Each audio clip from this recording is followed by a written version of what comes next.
كان هناك رجل يعاني يشك أن زوجته تخونه، وفي أحد الأيام قرر أن يمسكها متلبسة، فقال لها: غدا في الصباح الباكر أنا ذاهب لولاية أخرى للعمل وآتي بعد يومين.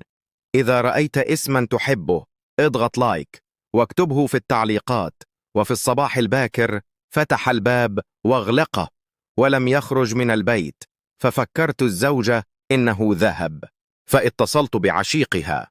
وفي الليل دخل الرجل الذي نادته المرأة، فكان طويلا وبارز العضلات، فدخل الرجل فأمسكهما متلبسين.